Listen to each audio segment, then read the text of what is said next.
Empezamos. Buenas tardes, chicos. Buenas tardes, chicas, a todos, a todas. Voy a empezar un poco mostrando este video de fondo. El día de hoy vamos a intentar escalar un poquito, digamos, crecer un poco más en escala de tamaño de objeto, vamos a hablar así. En la sesión anterior con César todavía estuvimos un poco experimentando estos pseudoedificios, ¿no? Esta suerte de fachadas casi a escala habitacional. El día de hoy queremos escalar un poquito más y ver qué pasaría si ya empezamos a utilizar eh, eh, las herramientas de inteligencia artificial en nuestros flujos en nuestros flujos procedimentales, ya casi a miras de la escala edificio, ¿no? De la escala volumetría de edificio o edificios. De ahí que hay dos métodos que sí me gustaría mostrarles. La primera, que es un poco la que están viendo acá, que tiene que ver más con el desarrollo de un edificio, vamos a verlo así, a partir de sus, vamos a llamarlo así, a partir de sus planos horizontales, ¿no? Casi como si fuera una tomografía, ¿no? Este ejercicio que están viendo acá está mucho inspirado en eso, ¿no? Está mucho inspirado en el ser humano visto desde sus planos tomográficos. Y la idea era un poco como tratar de reimaginar esa idea, ese proceso, no tanto para el ser humano, sino para el edificio, ¿no? Cómo se podría desarrollar un edificio desde sus planos tomográficos, vamos a llamarlo así, lo que serían unas plantas arquitectónicas, en pocas palabras. Pero claro, el objetivo de esto es eh, tratar de automatizar el sistema de tal manera de que nosotros solamente controlemos, o digamos nosotros básicamente tengamos el control de la parte inicial del proceso, ¿no? Que vendría a ser la planta original, y que poco a poco Houdini ya vaya resolviendo el problema casi como de manera automatizada. Este es un ejercicio que están viendo, este vendría a ser otra variante, partiendo de la premisa de que aquí eh, todos son iteraciones. Quiere decir de que no modelamos nada de manera manual. Aquí prácticamente dependemos mucho de los parámetros que nosotros hemos asignado al inicio. Y en este caso, lo particular de estas iteraciones es que vamos a depender de la semilla del prompt que vamos a utilizar. Acá tengo tres ejercicios, imágenes bien interesantes y también, y la razón por la que lo muestro, digamos, con render, es porque en este proceso en el que nosotros generamos información, eh, o atributos en este caso, uno de los atributos más interesantes que surgen en este proceso es la aparición de los colores. Evidentemente, los colores responden y van a responder a características bien particulares del proceso, como el estudio de perímetros, ¿no? O de longitudes. Eh, ¿Qué es lo que sucede y dónde estaba el error de Mloops? Básicamente, cuando uno instala Mloops, y si es que lo han intentado hacer, no es muy complicado. Lo explico, lo resumo muy rápidamente. Cuando uno instala Houdini, lo primero que sucede en sus computadoras, en sus carpetas locales, es que se crean dentro de documentos, hablando de Windows propiamente. Desconozco la ruta en Mac. En Windows al menos se crea una carpeta digamos, de documentación temporal en, en documentos, según la versión de su Houdini. Yo tengo tres versiones. En el caso que voy a utilizar ahora, que es la 20.0, te suele crear una serie de archivos de caché y archivos temporales y algunos archivos que requiere Houdini para poder ejecutar, etcétera, etcétera. Normalmente los plugins los solemos poner en una carpeta que llamamos packages. A priori no existe, se tiene que crear. Y cuando creamos esto aquí solemos subir los plugins. Los plugins suelen tener la extensión JSON. En el caso de Mloops, eh, Mloop se puede como contenido, y es que si han revisado el GitHub se van a dar cuenta, como contenido se puede copiar donde uno quiera. Lo importante del plugin es que el archivo JSON esté en packages. Y lo explico rápidamente. Cuando nosotros vamos a instalar Mloops, lo que sucede es de que tenemos que ejecutar el archivo JSON con un editor de texto. Da igual cual sea, ¿eh? Porque básicamente lo que tenemos que actualizar es la ruta donde está todo el repositorio que hemos descargado de GitHub. O sea, yo descargo el repositorio de GitHub, lo guardo en mi computadora donde yo quiera. Bien. Y el archivo JSON que viene en ese archivo comprimido, lo copio a packages, eh, aquí en documentos. Y esta ruta, en la primera ruta, que en mi caso ya está actualizada, en el caso de ustedes tienen que actualizarlo. Básicamente para decirles dónde está el repositorio en sus computadoras. Y también dónde está la carpeta de modelos. La carpeta de modelos se puede instalar dentro del mismo, dentro de la misma carpeta de Mloops que ustedes han descargado, o pueden tener sus modelos en otra carpeta en sus computadoras. En este caso, yo no los he desplazado. Y esa es la única actualización que se hace. En realidad no hace ninguna actualización, no hace ningún cambio más. Hecho esto, en Houdini, una vez que se reinicia Houdini, aquí en Shelves, en este más en Shelves, aparece el nombre de Mloops, si es que se ha instalado de esta manera.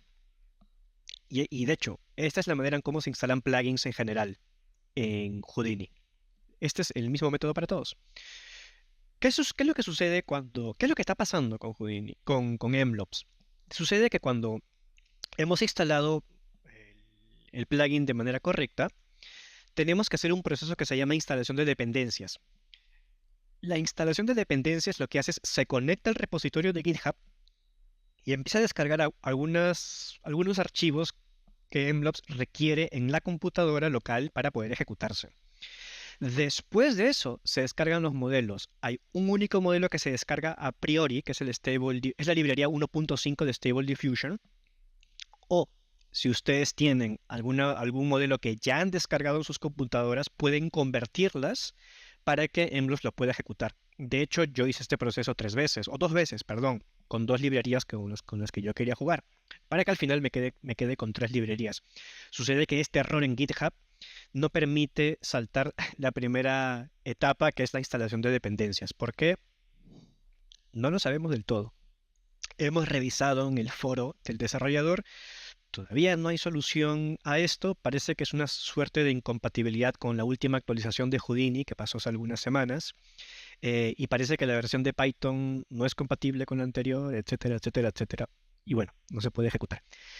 Ahora, eso no quiere decir que los que hemos instalado antes no funciona. De hecho, funciona. Es una cosa muy extraña. Solo sucede este error con las personas que recién están instalando Mloops o que recién quieren instalar las dependencias. Cosa que es una pena. Bien, el primer archivo, y voy a ir hacia atrás, cuando ejecuten el archivo, el primer documento, el documento que se llama Building Section, se van a dar cuenta que solamente hay un contenedor. Bien. Por el contrario, cuando ejecuten el otro archivo, el segundo modelo, se van a dar cuenta que hay 3 contenedores. Esto va a ser bien interesante porque en el último ejercicio vamos a aprender un poquito a jalar información de diferentes contenedores y empaquetarlos en uno solo. Y un poco para demostrar que los contenedores, por más que sean independientes, se pueden integrar entre ellos. Y de hecho, esto es una manera mucho más ordenada de trabajar, creo yo. Voy a cerrar esto. Todo esto el otro archivo lo voy a poner en manual para que no ejecute absolutamente nada y nos vamos al primero. Dentro del contenedor de geometría ustedes van a encontrar este flujo de trabajo. Es un flujo corto, pero requiere mucha explicación, creo yo. Así que vamos al inicio. Hay varias cositas que están pasando en este archivo. Este primer documento, por cierto, corresponde a este ejercicio que están viendo, ¿no? Lo que vamos a hacer es vamos a acercarnos a preparar volumetrías de un edificio o de varios a partir de sus secciones. O sea, vamos a hacer casi como el ejercicio inverso al famoso counter de Rhino, ¿no? Counter lo que hacía es estudiaba un volumen y lo seccionaba. Ahora vamos a hacer lo inverso, ¿no? Vamos a crear el edificio desde sus secciones, ¿eh? No lo opuesto. Esto va a ser bien, bien interesante. Evidentemente, esto va a requerir simular muchas cosas.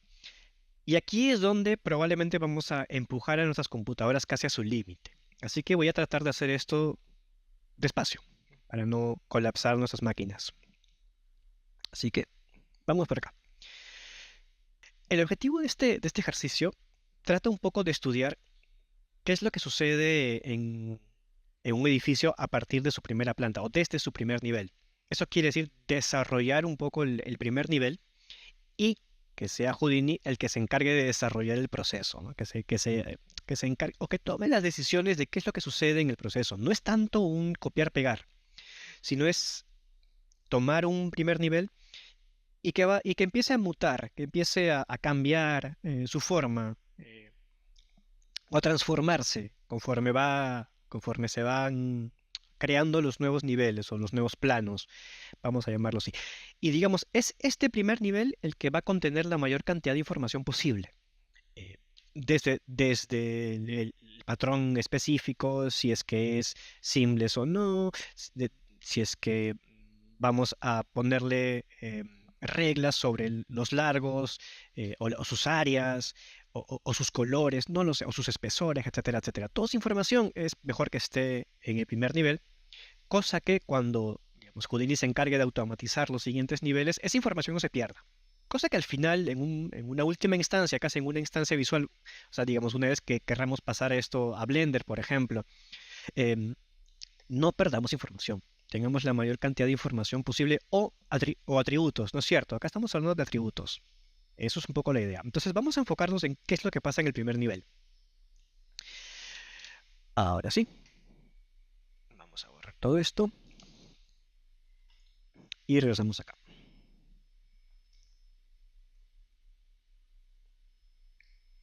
Listo.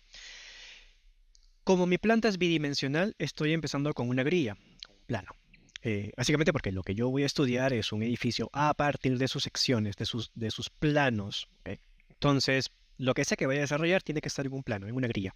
Yo estoy trabajando con una grilla de 10 por 10.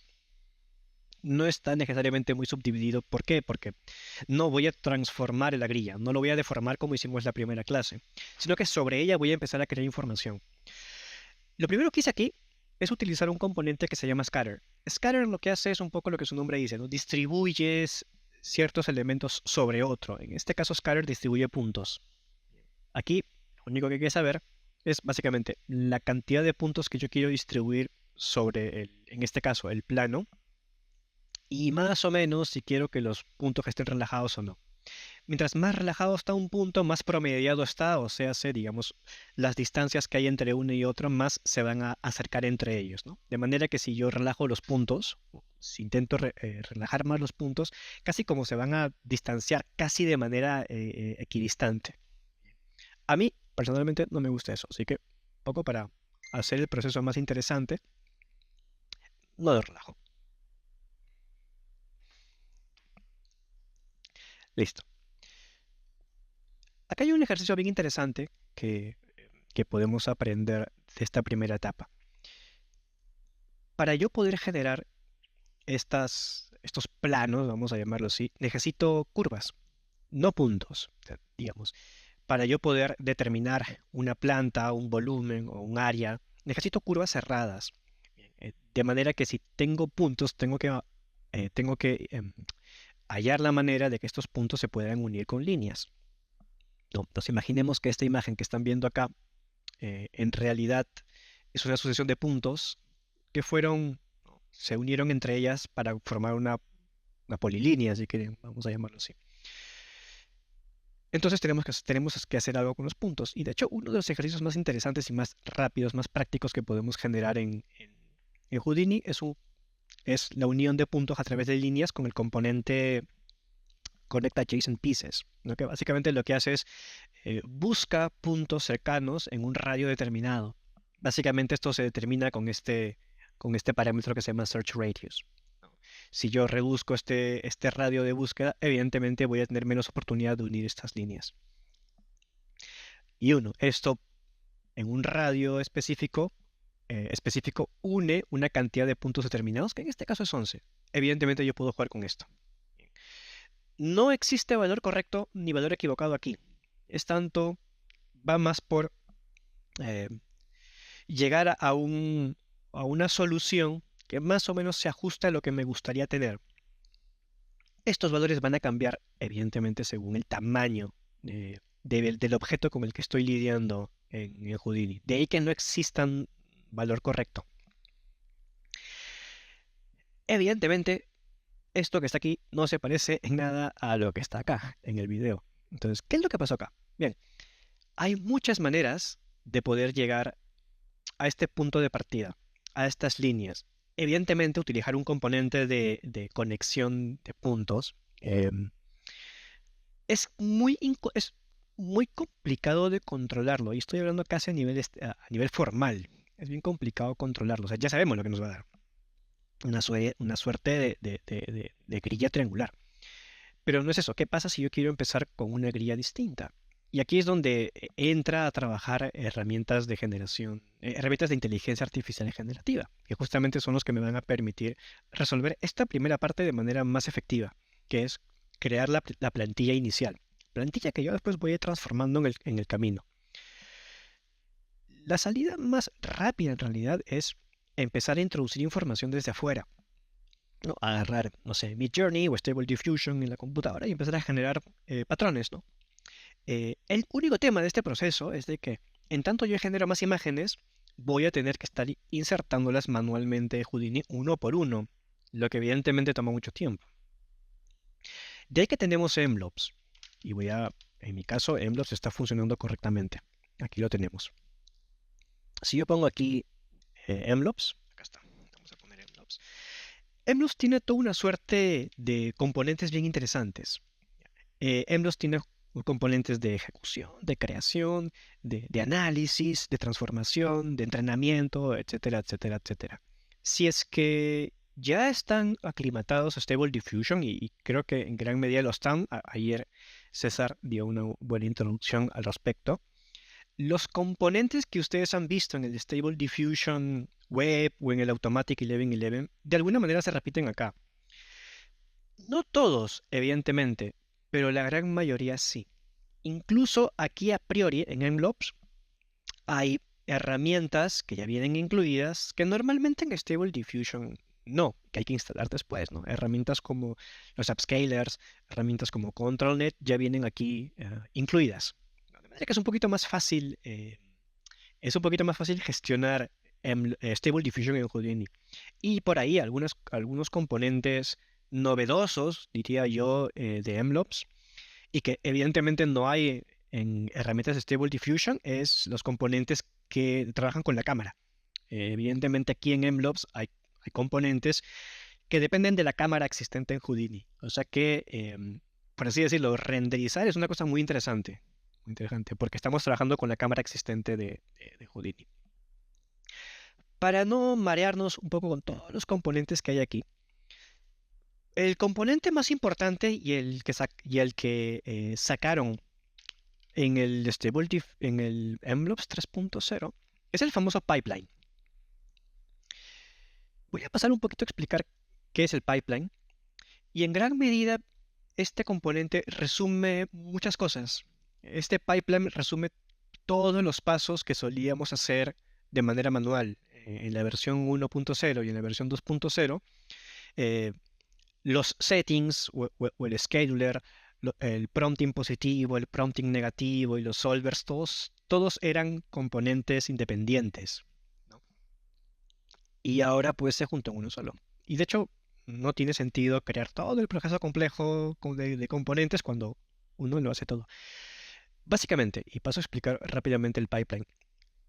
Cuando empiecen a trabajar con Mlobs y por ende con Stable Diffusion, tengan mucho cuidado de prender el componente con el botón azul así a priori, porque esto lo que va a hacer es va a ejecutar Stable Diffusion. Y evidentemente, si ejecuto Stable Diffusion ahora mismo, todos estos settings van a ejecutarse sin necesariamente ser lo que yo quiera. Así que voy a pasar a explicar esto antes de ejecutarlo. Lo primero, la primera sección, vamos rápidamente uno por uno. Los settings hacen referencia al tamaño, la resolución y la semilla de la imagen. Se puede ejecutar a partir de 600.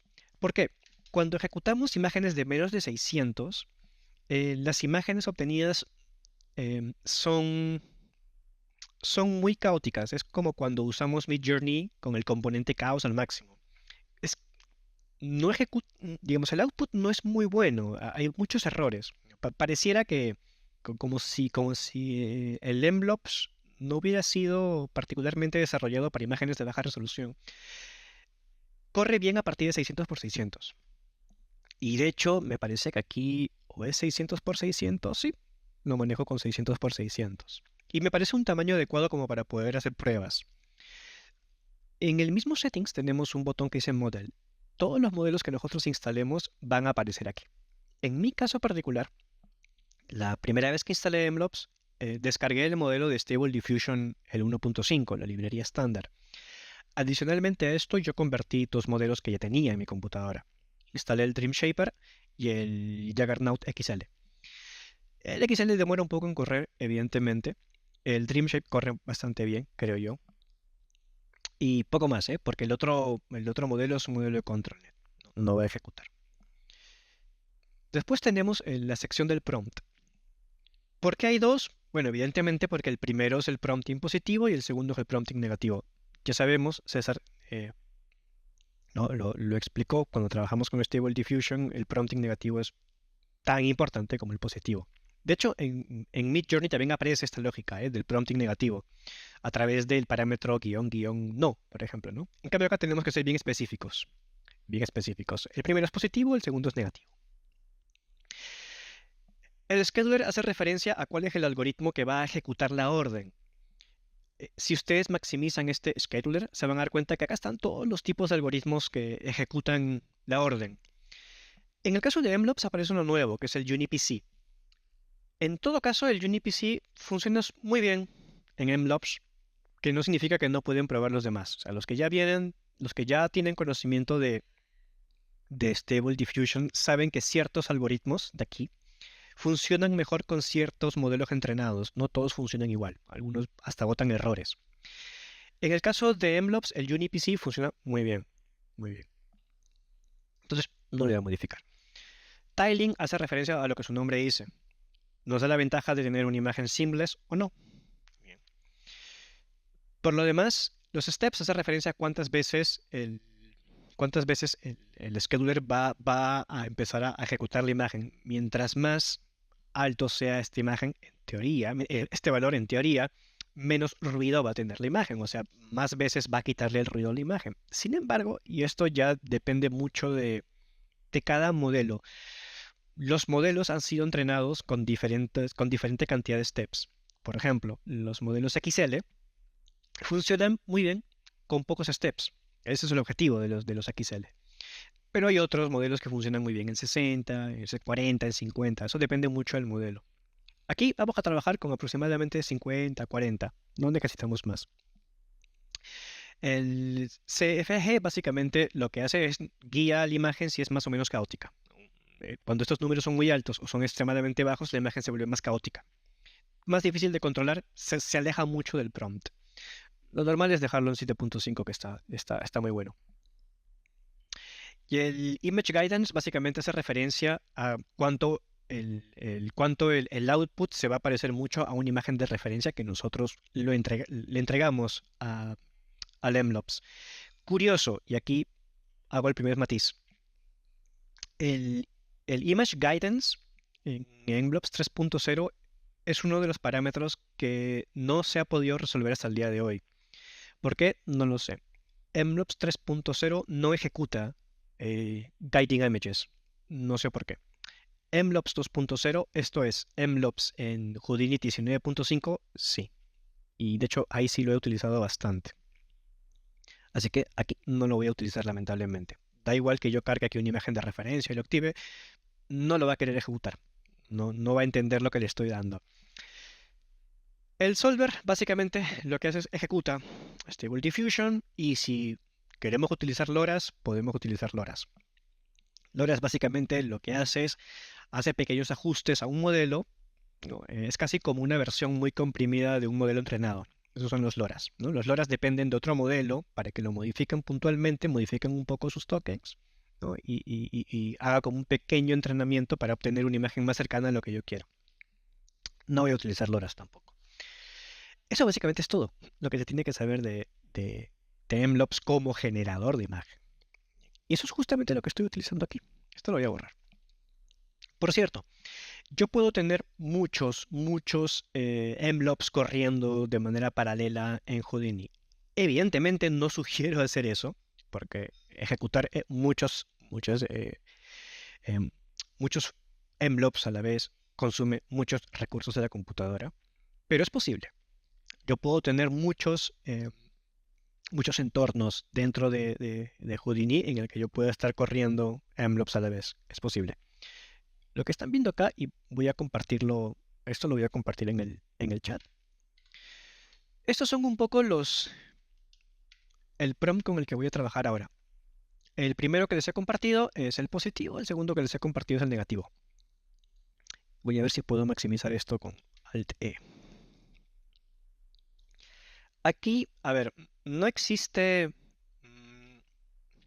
como un consenso en la comunidad de MLOps sobre cómo se escriben los prompts en MLOps. Algunos los escriben todos seguidos, otros los escriben dando enters. Yo prefiero ordenarlo así, que cada idea va en un enter distinto. No se sabe si es que uno u otro tiene un efecto distinto. O sea, algunos lo escriben todo corrido y lo separan con comas. Yo prefiero separarlo de manera vertical, idea por idea.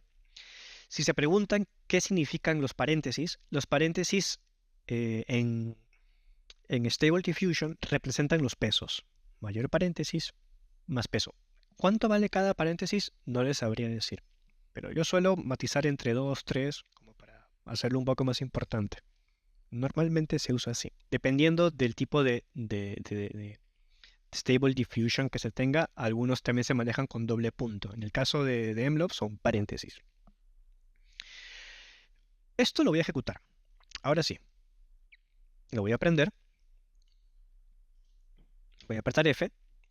Y esto es lo que va a suceder. Yo, en el caso puntual de este script que les he pasado, se van a dar cuenta que la semilla está de color verde. Si ustedes le dan clic al nombre, se van a dar cuenta que el nombre es una ruta. Lo que este ejercicio puntualmente busca hacer es que todo se controle con un solo componente. O sea, digamos, lo que he hecho es creé un control remoto. No voy a profundizar ahora de cómo se crean controles remotos, pero hay un componente verde que está acá, que es un control remoto. Esto quiere decir de que todo este script busca solamente editarse con este componente verde, que se llama el control remoto. Eso quiere decir que si yo, por ejemplo, aquí cambio la semilla, no sé, le pongo 45, Stable Diffusion va a ejecutarse. Ahora, como estoy transmitiendo en vivo esta sesión, esto probablemente va a tardar un poquito. ¿Ya? Incluso si es que no ejecuta, tampoco es de extrañarse. Recuerden que Stable Diffusion consume recursos de la tarjeta de video y Zoom también. Entonces por ahí se van a pelear. ¿Cuál es el tema con este tipo de patrones? La razón por la que yo uso imágenes de guía o guided images es justamente para evitar, digamos, estos outputs que se alejan mucho. Ahí está, este está mucho mejor. Que se alejan mucho de lo que yo quiero. Bien. De hecho, esto está bastante bueno. El objetivo de este prompt puntualmente era buscar este tipo de líneas que tuviesen encuentros medios a 45 grados, ¿no? Que se pareciera mucho a un circuito, a una placa madre, a un motherboard de la computadora. Ese es un poco el objetivo de este prompt, que evidentemente se reforzaba con el uso de una imagen guía. En esta versión de MLOps no está ejecutándose bien, y de hecho nunca se ejecutó bien desde la primera vez. Sin embargo, si se repite este proceso en MLOps 2.0, sí funciona. Ya. Voy a continuar. Este componente que se llama Match Size probablemente es uno de los que más vamos a utilizar ahora y probablemente uno de los más cruciales en este proceso. El componente Match Size lo que hace es agarra cualquier objeto que uno tiene y lo desplaza hacia el origen, hacia el 0.0. Porque esto es importante. Muchos procesos de transformación en Houdini dependen mucho del origen del 0.0.0. Eso quiere decir de que es extremadamente recomendable que cualquier objeto que nosotros importemos a Houdini o cualquier objeto que creemos en Houdini, en la medida de lo posible estén siempre en el origen, como que aleje de todo. Eso se hace con el match size. Luego hay otro componente. Este componente es bien interesante y bien tricky, diría yo. Este es otro componente de MLOps. Este se llama Export Image. Hace lo que su nombre dice. Sin embargo, hay un pequeño matiz aquí. Para que este proceso funcione bien, lo que nosotros tenemos que pedirle a MLOps es que cada vez que ejecute una nueva imagen, esta imagen se guarde en la computadora o que lo cocine en la computadora. De ahí que estos son los parámetros que estoy utilizando. De la siguiente manera. El autocook está encendido. ¿Por qué? Porque lo que yo le voy a pedir a Houdini es que cada vez que yo ejecute una nueva semilla con Stable Diffusion, esta se guarde en la computadora. ¿Dónde? En una carpeta que se llama out. Y eso lo voy a pasar a mostrar aquí. Aquí está. Yo le voy a pedir, vas a guardarlo todo en una carpeta que se llama out. Acá está la carpeta out. Dentro de esta carpeta, voy a entrar, voy a ordenarlo así. Esto es un poquito de teoría, creo yo, pero creo que vale la pena. Voy a apretar Alt-E para verlo completo. Esto es importante porque esta es la única manera que hay de asegurarse que cada vez que yo genere una imagen, esta nueva imagen no sobrescriba la anterior, sino que si hago 100 iteraciones en Stable Diffusion, se crean 100 imágenes. Y así voy a seguir aumentando. ¿Para qué? Yo prefiero tener archivos de más, que tampoco pesan mucho, ¿no? Que a que de pronto sobrescriba un archivo que yo ya tenía. Y lo peor es sobreescribir. Entonces, para que no se sobrescriba nada, este código dice lo siguiente. Por cierto, este $HIP, $HIP, en Houdini, en lenguaje Houdini, quiere decir de que todo lo que viene después de esto se va a crear en el lugar original donde guardé mi archivo. O sea, este heap vendría a representar en expresión de Houdini toda esta ruta que está acá. Toda la ruta de mi computadora bueno, toda esta ruta, ¿no? El de no sé qué, no sé qué, no sé qué, hasta antes del out, ¿no? Hasta aquí. Heap representa eso. Esa es la expresión de Houdini que quiere decir toda la ruta desde donde se está ejecutando mi archivo de Houdini. Por si acaso. Esto es importante porque el usar esta expresión me va a facilitar la vida a mí y a todos ustedes para cuando se bajen el archivo y lo guarden en su computadora. Cosa que esta expresión siempre se va a actualizar, siempre actualiza la ruta según sus computadoras, ¿no? Out hace referencia a la carpeta nueva que he creado. Este AE-06 es un código mío que yo le puse, o sea, yo quiero que todos los archivos empiecen con AE-06, que es lo que está pasando. AE-06, bacán. Luego hay un punto. Hay un punto, y acá viene lo interesante. Esta especie de comillas inclinadas, CHS, no sé qué, no sé cuánto, es una ruta. Es una ruta. Esta ruta que está acá, yo la estoy extrayendo de mloops semilla. De aquí. Clic derecho, copiar parámetro, y luego aquí lo estoy pegando. ¿Cómo? De la siguiente manera. Vamos acá. Clic derecho y pegar referencias relativas. Cuando uno quiere pegar expresiones, o sea, expresiones básicamente que son órdenes que requieren actualizarse siempre, no se pegan valores, se pegan referencias relativas. Cuando se pega eso, se crea este código que está aquí. ¿Ya? ¿Esto qué quiere decir? ¿Esto en qué se va a traducir? Se va a traducir en el número de la semilla de la imagen. Quiere decir de que esta imagen que acabo de generar va a tener todo este nombre y esta expresión que está acá se va a convertir en el número de semilla, 23014. Entonces, cuando vaya a mi computadora, buscaré un 23014 que por ahí estará mezclado en algún lado. Por ahí debe estar. Como esto se ordena de manera alfabética, por ahí debe estar. ¿Ya? Eso es lo que está pasando. Y luego le digo, esta otra expresión de $OS vendría a ser el nombre del componente. En este caso el componente se llama Stable Diffusion. Y el punto, el $F es el número de frame. ¿Ya? ¿Por qué tanta parafernalia para nombrar un archivo? Porque esta es la única manera que existe de nunca perder la información que yo estoy creando. Y eso lo comentaba el primer día de clase. La única manera de poder repetir iteraciones que yo ya hice en Houdini es documentando muy bien lo que sea que esté creando.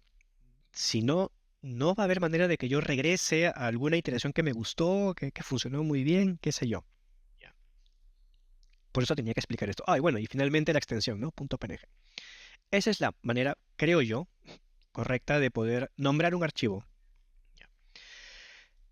Esto va a exportar las imágenes, tantas como yo cree. Esta imagen que acabo de crear aquí, por más que ahora cambie la semilla, ya está en mi computadora. Solo tendría que sentarme a buscar el nombre. Yo he generado tantas imágenes desde que este script fue creado, ¿no? Que hay de todo un poco. De todo un poco. Ahora, como imagen rasterizada no me sirve mucho, la verdad. Porque para poder pasar de esta imagen a información vectorial que me permita a mí construir esto, eh, una imagen rasterizada no me sirve. Necesito otro tipo de información. Necesito puntos en el espacio, no tanto píxeles. Eso no me va a ayudar mucho. Ahí es donde entra a tallar el siguiente componente, el famoso trace. Vámonos acá. Trace hace lo que su nombre dice, crea trazos, según lo que yo quiera. Esto es bien interesante, porque el componente trace tiene dos tabs acá. Tiene file y tiene cop. Cop vendría a ser el famoso cop2network de Houdini. En pocas palabras, este entorno, porque este es un entorno, el entorno cop2net es básicamente un Photoshop.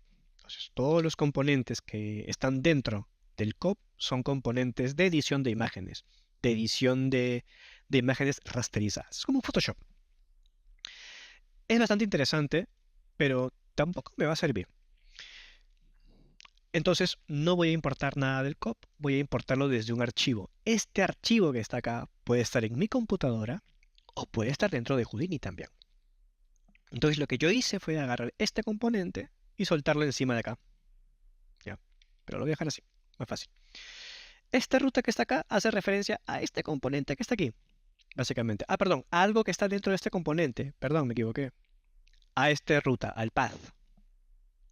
Lo que esa ruta me dice es, vas a buscar información que se encuentra dentro de este componente, que es export image 1, pero dentro hay un parámetro que se llama path, que vendría a ser este que está aquí. O sea, lo que está haciendo este componente de trace es, está buscando dónde este componente guardó una imagen. Este componente guarda un archivo en la computadora. Entonces lo que este hace es, le pregunta al componente de exportación, oye, ¿dónde guardas la imagen? Entonces este le dice, ok, está acá en la computadora. Entonces este ejecuta la imagen que está en la computadora a través del componente de exportación. Esto es clave.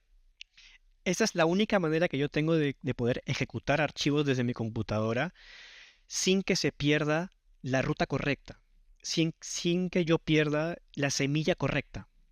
De lo contrario, siempre voy a estar referenciando manualmente. Y eso evidentemente en Houdini es justo lo que queremos evitar. En Houdini lo que queremos hacer es justamente evitar hacer referencias manuales en la medida de lo posible. Con esto ya me di cuenta, ¿no? Tengo la imagen aquí, sí, y tengo trace. Acá está. Trace a priori hace la imagen pequeña y necesito que sea pequeña también.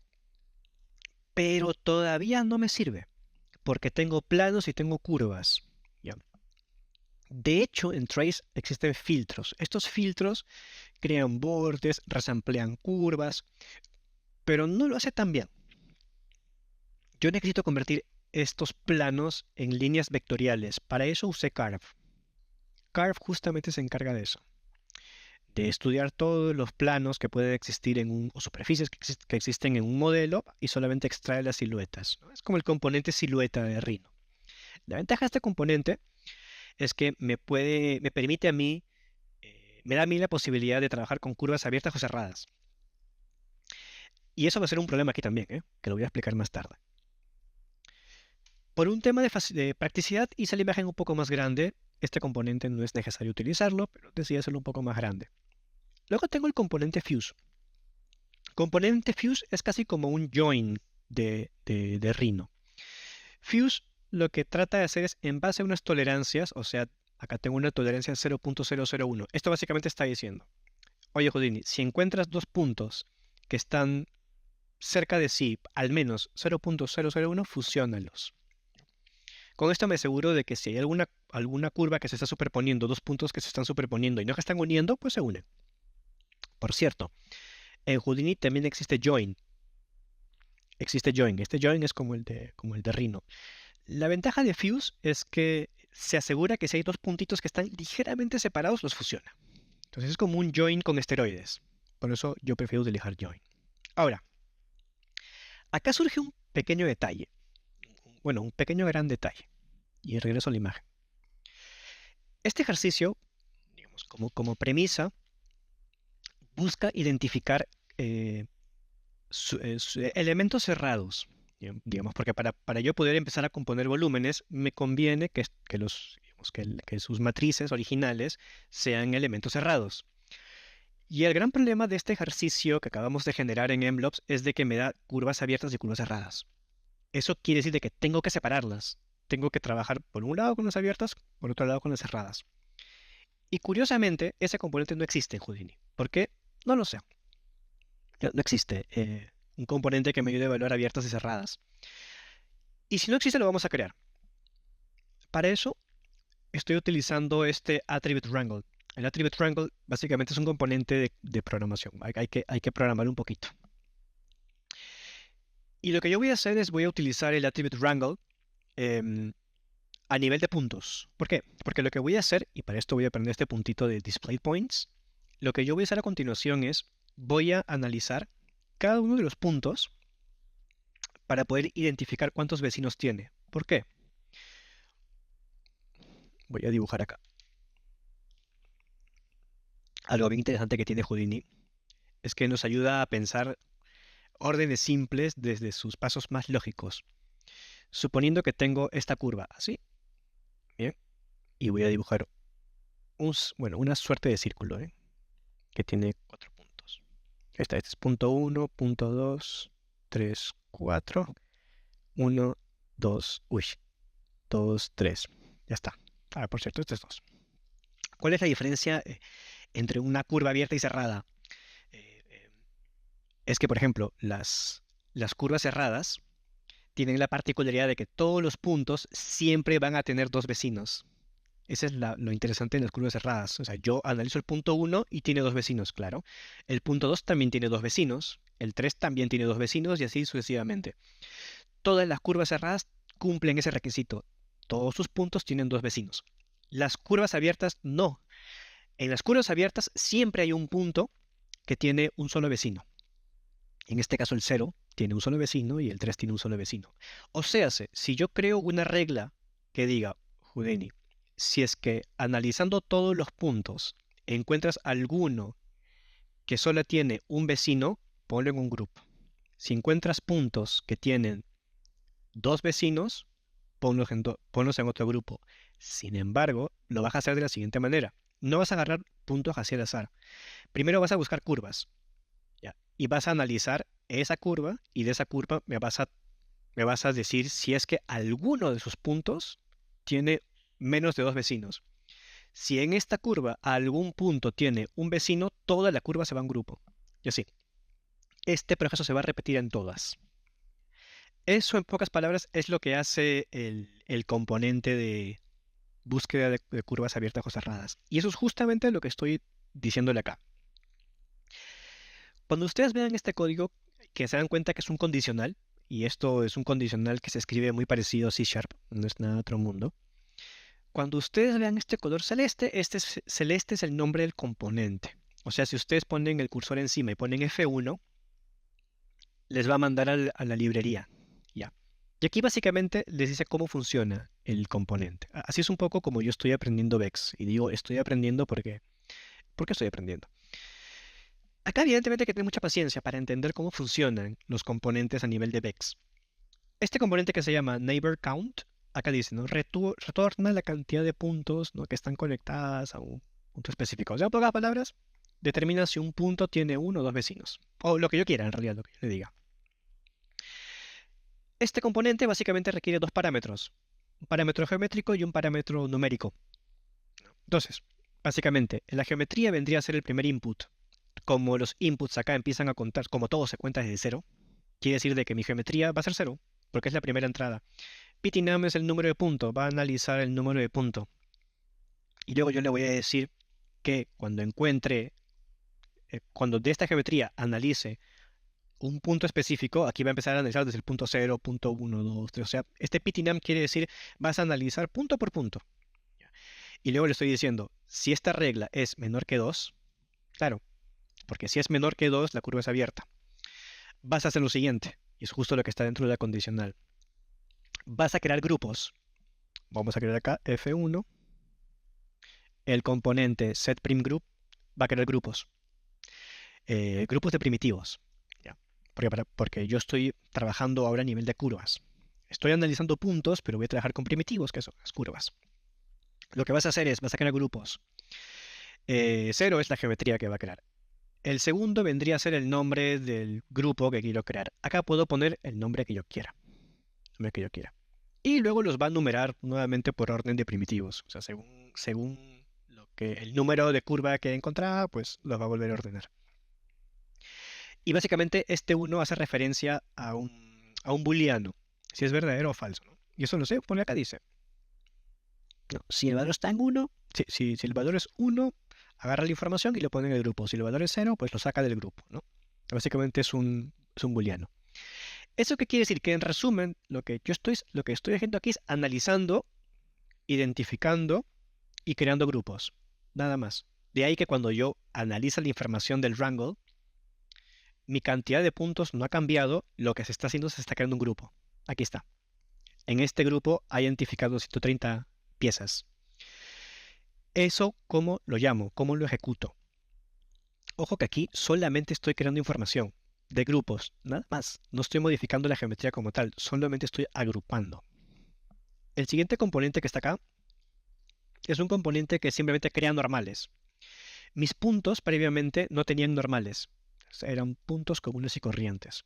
Como esto yo lo voy a desplazar hacia arriba, en este caso en Houdini hacia Y, no en Z, hacia Y, necesito crear normales.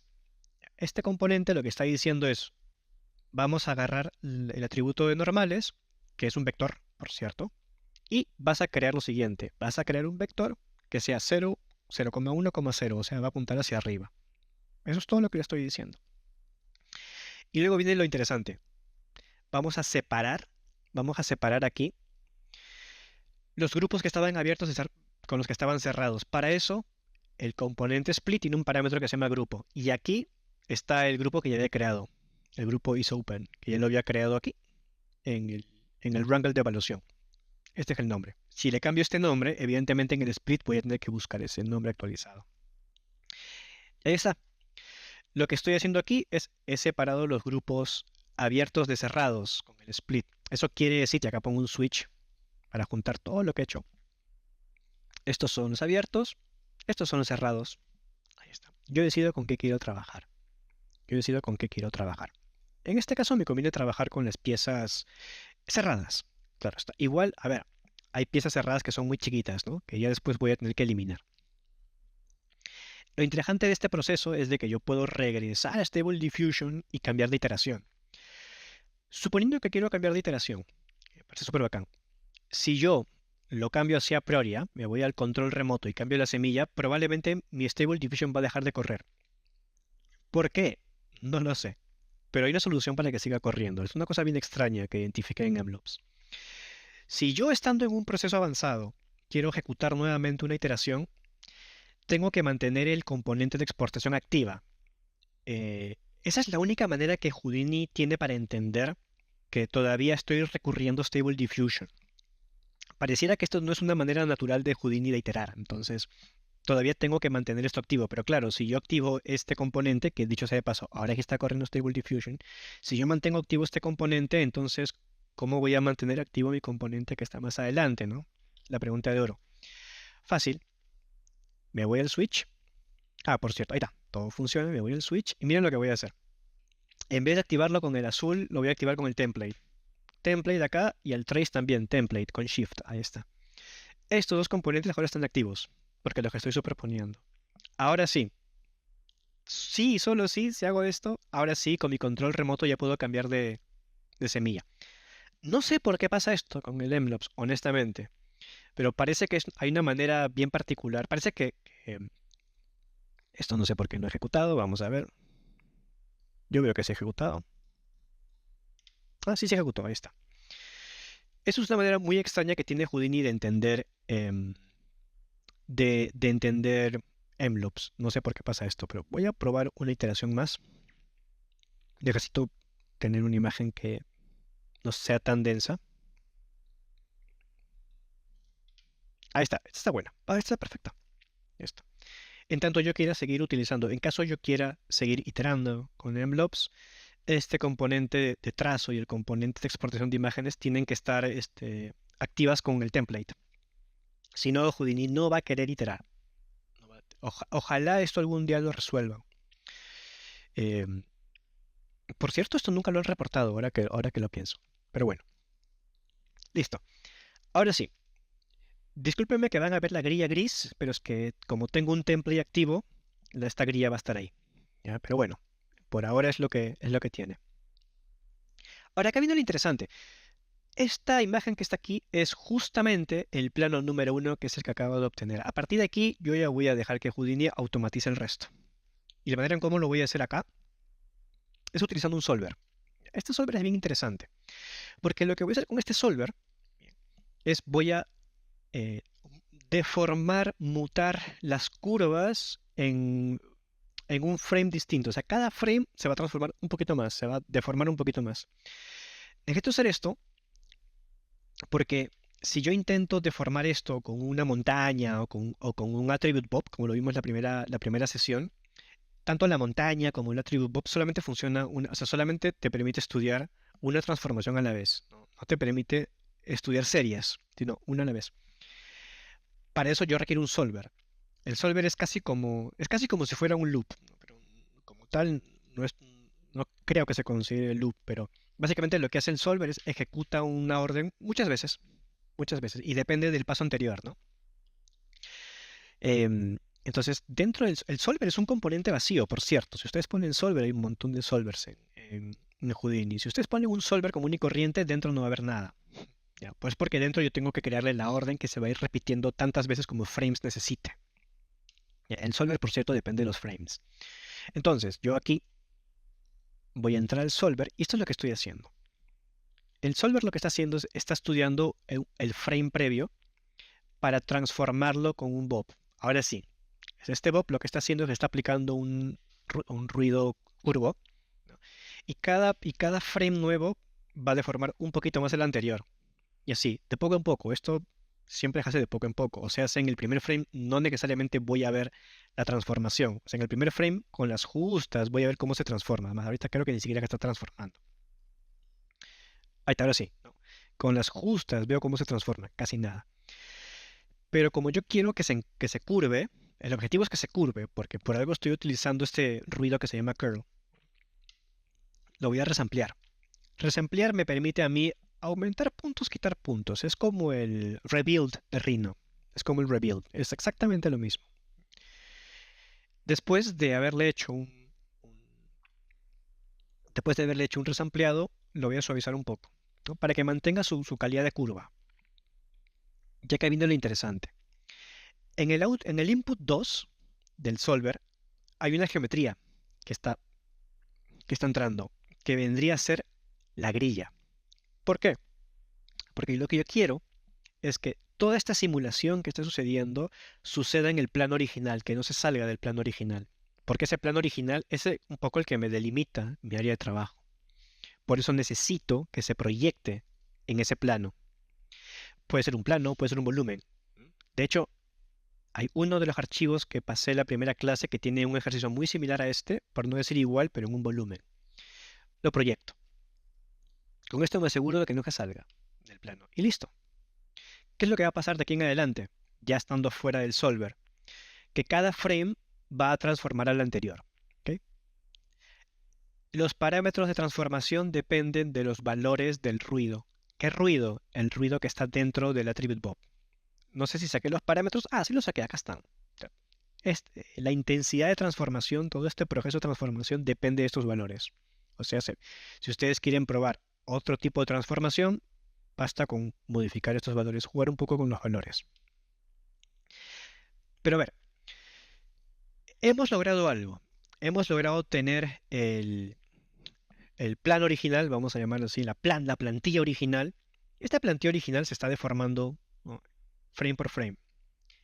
Pero el problema con este es de que se está deformando en su lugar. Yo quiero que se empiece a desplazar y necesito que se desplace. De hecho, cuando veo el video, es justo lo que está pasando. Cada transformación nueva o cada frame nuevo de la simulación está ligeramente desplazado en Z, ¿no? Está ya desplazado en lo que podría ser, pues, un piso nuevo, ¿no?, un nivel nuevo en el edificio. ¿Cómo hago eso? La forma en cómo lo ejecuté aquí es, primero, extraje la posición en Y. Este @p.y básicamente lo que está diciendo es, del atributo P, que es el atributo de posición que vimos en la primera sesión, vamos a extraer solamente el Y. ¿Okay? Recuerden que aquí en Houdini, por ser un programa de animación, el vector tridimensional no es Z, es Y. Por eso yo le estoy pidiendo, ¿sabes qué? Vamos a trabajar, me vas a traer el atributo en P, y sobre el atributo en P me extraes el Y porque el Y lo voy a modificar. ¿Okay? O sea, al yo poner @p.y igual, lo que le estoy diciendo es, voy a darte un nuevo valor para este atributo. ¿Qué atributo? ¿Qué valor? Ya, este CHF lo que me da a mí es la posibilidad de crear un nuevo parámetro. Yo estoy creando dos parámetros nuevos que son valores decimales. Uno se va a llamar altura y otro multiplicador.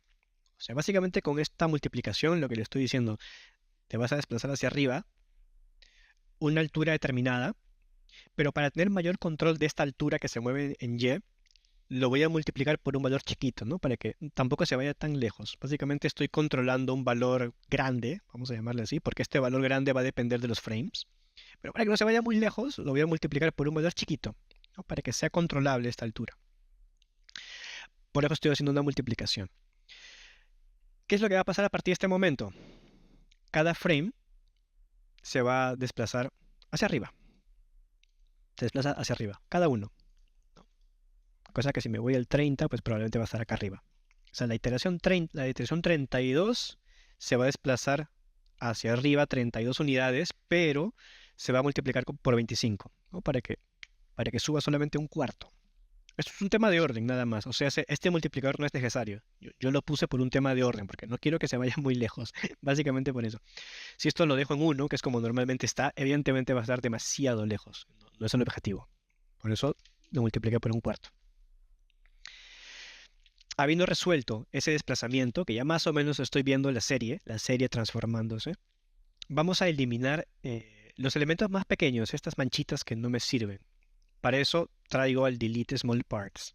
Delete Small Parts hace eso, o sea, elimina partes pequeñas. ¿Ya? Hay dos opciones de usarlo, con el slider del threshold o con este check que se llama Extract Larger Piece, que agarra la pieza más grande y lo suelta ahí. Yo, como quiero tener el control de las piezas, pues esto sí lo voy a modificar manualmente. Ahí, poquito. Sobre esto, ya, esto me asegura que tengo las curvas cerradas más grandes, las curvas cerradas más grandes, es eso. Sobre eso voy a hacer un análisis más. Es análisis de perímetro con el measure. ¿Por qué? ¿Por qué me interesa analizar esto? Es porque lo voy a pintar. Porque yo quiero que esta pieza empiece a tener un código de color según su longitud. En este caso, su perímetro, ¿no? Pero que hay un detalle. Este análisis, al igual que Grasshopper, me va a dar una serie de valores. Vamos a buscar en primitivos. Acá está. Una serie de valores incontrolables, ¿no? El menor, no sé cuál será. El menor es 1.33, el mayor es 62. Evidentemente, yo necesito manejar estas dimensiones en un rango que sea negociable. ¿Qué es lo que hacemos en Grasshopper cuando estábamos en este punto, cuando hacíamos análisis de distancias? Lo remapeábamos, ¿no?, de 0 a 1, para que sea más fácil gestionarlo también. En Houdini se pueden remapear valores, claro. No se llama remap numbers, se llama remap attributes. Claro, porque acá el perímetro es un atributo. Entonces, pues voy a traer mi componente de remapeo de atributos. Ahí está. Para que este componente funcione bien, tengo que asegurarme de que el rango esté computado. Entonces, la primera vez que uso el attribute remap, lo primero que hago es computo los rangos. Ya está. Para que encuentre el mínimo y el máximo del análisis. Y evidentemente mi nuevo output va a ser de 0 a 1. ¿Por qué? Porque el siguiente paso es ponerle colores. Y los colores normalmente en Houdini van de 0 a 1. O sea, digamos, los colores se aplican normalmente de 0 a 1. Que no significa de que no puedo cambiar los valores, pero normalmente van en ese rango. Por eso es importante el remapeado. O sea, cada uno de los pasos va a seguir ese código de color. Ya, perfecto. Si los colores, si el atributo de color está en la curva, cuando esto se convierte en volumen, ese atributo se va a transportar al volumen. Sea aquí o sea en Blender. Pero falta algo más. Falta algo más. Yo lo que necesito es que el frame 2, ¿ok? Labs también tiene un node llamado Normalize Float, así que lo hace sin tener que calcular. Ah, buena, esa no la conocía. Normalize Float, sí, puede ser claro. Cuando uno normaliza vectores, por ejemplo, tiene sentido. Cuando uno normaliza vectores, lo que hace es que el vector siempre vaya de 0 a 1. Tiene sentido, tiene sentido. Sí, sí, no, nunca lo he utilizado, por cierto. Qué curioso. Ah, mira, sí, interesante. Ah, claro, el Normalized Float es justamente el componente, es una variante del attribute remap. Interesante, interesante, lo voy a tener acá en cuenta. Ya, pero me falta algo más. Buena información, Víctor, gracias. Me falta algo más. Yo necesito que cada nuevo frame no invalide el anterior, porque lo que sucede en esta simulación, producto del solver, es que cada frame es una iteración nueva, vamos a llamarlo así. Yo necesito que cada frame nuevo no invalide el anterior, para que sí pueda estudiar la secuencia. Ahí está. De ahí que en Trails hago la magia. Lo que Trails hace justamente es guarda los pasos anteriores, ¿no? O sea, deja como una cola. El único detalle que tengo que hacer acá es que el largo de la cola tiene que estar anclada a lo largo del timeline. O sea, si el timeline tiene 100 pasos, este trail debe ir creciendo tantas veces como mi timeline crezca. De ahí que, por ejemplo, el primer paso tiene de largo 1. El siguiente paso ahora tiene 2. Esto ya no invalida el anterior. El 3 tiene 3. El 4 tiene 4. Y así, va subiendo según mi timeline. De ahí que este trail length en verdad es una expresión. Esta expresión de $FF, y lo comenté en la primera sesión, lo que está diciendo es, este valor que va a pasar acá está amarrado al timeline. Si el timeline, o mejor dicho, está amarrado al frame existente. Si el frame existente es 7, entonces el largo es 7. Y así, si es 24, esto va a ser 24 y todos los pasos anteriores se van a guardar. ¿Eso qué quiere decir? Que si me pongo exigente con mi computadora, yo le voy a decir, ¿sabes qué? Quiero 96 pasos. Solamente desplazo No tengo que arrastrar, por cierto. Clic al frame 96, ahí está. Y así, 120, 120. No arrastren. Denle clic al frame específico y acá está. Lo que acabo de obtener es la iteración completa de la imagen original en la primera planta, vamos a llamarlo así, hasta, suponiendo, la planta 120. ¿No? Tengo un rascacielos. Pero hay un pequeño detalle. El pequeñísimo, pequeñísimo detalle, y eso es lo que pasa con el solver, el frame número 1 del solver no es la imagen original que yo le entregué. El frame número 1 del solver siempre es la primera iteración deformada. Eso quiere decir de que el frame original, o sea, lo que estaba en Switch, no lo veo después del solver. Eso quiere decir de que este paso 0 tengo que jalarlo hacia el final, porque lo que sale del solver siempre es a partir del frame número 1, o sea, tengo que jalar al 0. De ahí que del Switch estoy jalando un cable. Esto lo estoy transformando nada en realidad. Esto no es necesario. Estoy haciéndole el mismo análisis que el anterior. Por cierto, si se han dado cuenta, estos componentes, este measure, el remapeado y el color, tienen exactamente los mismos valores que estos análisis que hice. Pero para no estar copiando la información interna, lo que hago es creo un clon de este componente. O sea, clic derecho acá, pongo acciones y pongo crear copia referenciada. Lo que esto hace es crear una copia, un clon exactamente igual del componente anterior. Cosa que si yo cambio el original, se cambia el siguiente. Así me ahorro un montón de tiempo en modificar cosas. Entonces, esta curva original va a mantener la misma información que el mapeado que he hecho anteriormente. Esto lo uní acá a Merge. y me voy nuevamente al 120, ¿no? Ahí está. Ya está. Ahora tengo toda mi simulación y también tengo el frame cero, que es lo que me faltaba. A partir de aquí es divertirse, ¿eh? ¿Por qué?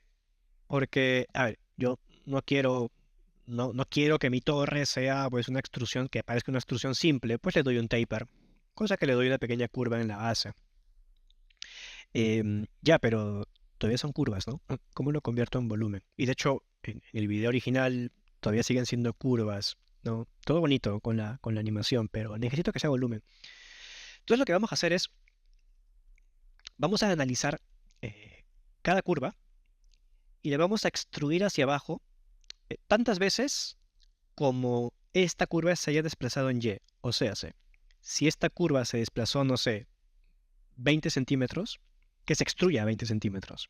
O sea, voy a tener que buscar por aquí dónde está la distancia que se distribuyó, la distancia que se desplazó en Y, ¿no? Acá está.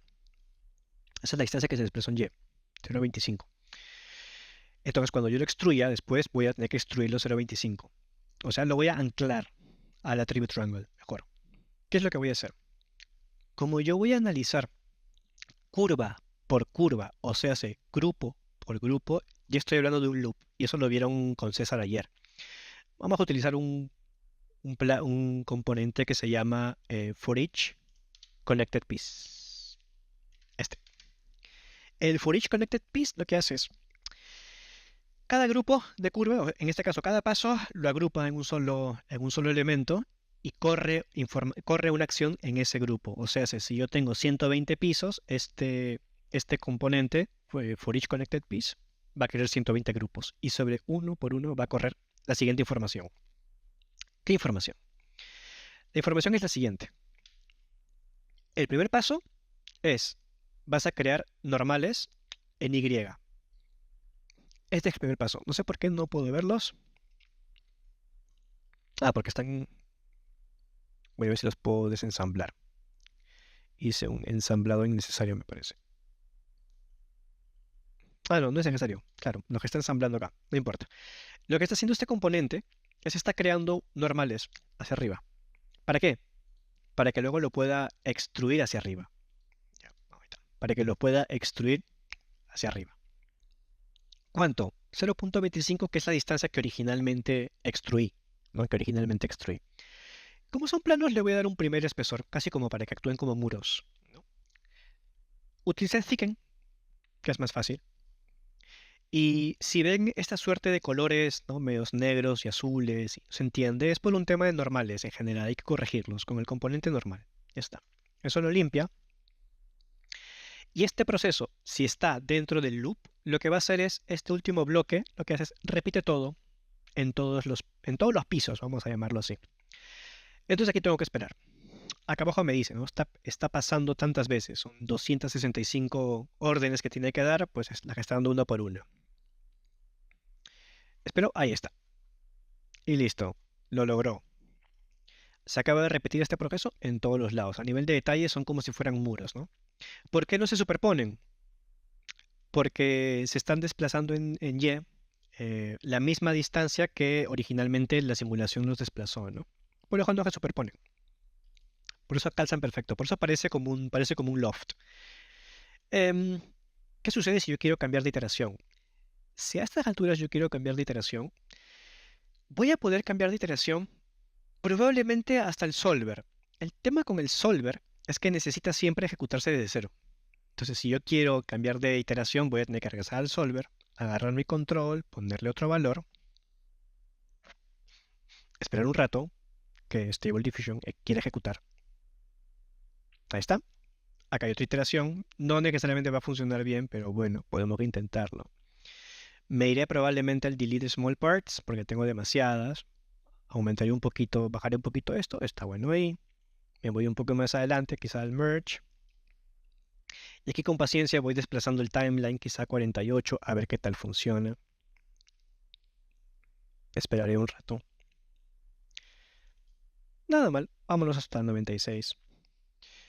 No voy a ir más allá de esto, básicamente por un tema de live stream. No quiero hacer este proceso más lento, pero ya se dan cuenta, estoy casi como activando paso por paso con mucha paciencia. y me voy al final del bloque. Aquí, bueno, va a correr 3390 órdenes, así que hay que esperar un poco, pero en pocas palabras es esto. En este caso puntual, como estoy utilizando un solver, acá está, qué bonito. Como estoy utilizando un solver en el proceso intermedio, y ahora sí voy a desactivar estos. Voy a desactivar los templates acá porque ya no voy a cambiar de iteración, no para que se vea así bonito. Como estoy utilizando un solver, digamos, en el paso intermedio, lo que sucede con esto es de que cada vez que yo quiero generar una iteración nueva, el solver tiene que correrse a cero. Cosa que es un problema en realidad. Eh, yo puedo hacer iteraciones sin necesidad de un solver. Y eso es el segundo ejercicio. Esto lo voy a dejar aquí. Espero que puedan jugar con el archivo. Si por algún motivo no pueden jugar con este archivo, no hay ningún problema. Esto se descarta, esto se apaga, y el trace, cuando vayan a trace, lo que hacen en trace es, en el image input, jalan directamente la imagen desde sus computadoras. O sea, si ustedes tienen ya una imagen generada previamente en otra, se hace en Midjourney o se hace en Stable Diffusion como César enseñó, lo jalan ahí, lo jalan al trace. Ya no es necesario utilizar el pipeline, pero sería una pena, ¿no? No poder iterar desde dentro de Houdini. Pero pues os dejo ahí, les dejo ahí el, el pipeline por si acaso. Bien, esta es la primera parte. Vámonos ahora a la segunda parte. Porque hasta aquí hemos casi como trabajado a nivel horizontal, ¿no? Ahora trabajemos a nivel de envelope, también utilizando envelopes. Para esto me voy al otro archivo. Vámonos a este. Voy a cerrar todo esto. Voy a activar el primero. Me voy por acá. Y voy a apagar todo esto. Acá hay uno que no tengo que utilizar ya. Vamos a apagar todo. Y me voy al inicio.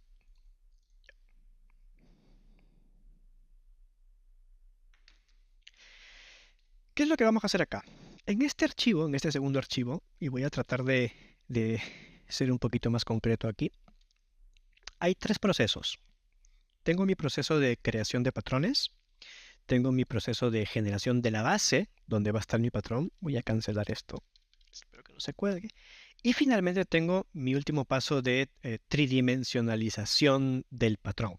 Okay, primero agarro mi patrón en 2D, busco el objeto donde lo voy a proyectar, lo proyecto y lo tridimensionalizo. Eso es un poco lo que hay en estos tres. Vamos a empezar con el primero. Aquí a la derecha les he dejado estos pasos que están viendo acá. Estos pasos que están viendo acá de prompt create, de envelopes, del tokenizer, etcétera, etcétera, son los pasos que tradicionalmente se han utilizado para crear imágenes con envelopes, que es bastante extenso, diría yo. Ya no tiene mucho sentido esto para mí, porque todo esto que están viendo acá, todo este flujo de trabajo entre creación de prompts, la creación de los tokens, el encoder, etcétera, etcétera, se simplificó con el pipeline, por cierto. Para el caso de esto, voy a ponerles aquí el prompt positivo. Vamos a poner aquí el prompt negativo, creo que es el mismo, ¿sí? Ya está. Ese es el grupo de prompts que voy a utilizar ahora. Básicamente aquí lo que estoy buscando es sí o sí tener un patrón que sea seamless, que sea tileable, ¿no? Que sea seamless, porque yo necesito repetirlo muchas veces y esto es casi como un obligado en este ejercicio. Necesito que sea tileable. De ahí que aquí el tiling en el scheduler está en full. Este ejercicio es importante que esté así. ¿Por qué? Porque según el tamaño de mi objeto, yo voy a querer que la textura sea más grande o menos grande, que el patrón sea más o menos pequeño, que sea más denso o menos denso. La única manera de gestionar esto es que mi imagen que voy a obtener sea seamless, que se pueda repetir por arriba y por arriba, abajo, derecha, izquierda. O sea, full. Aquí está.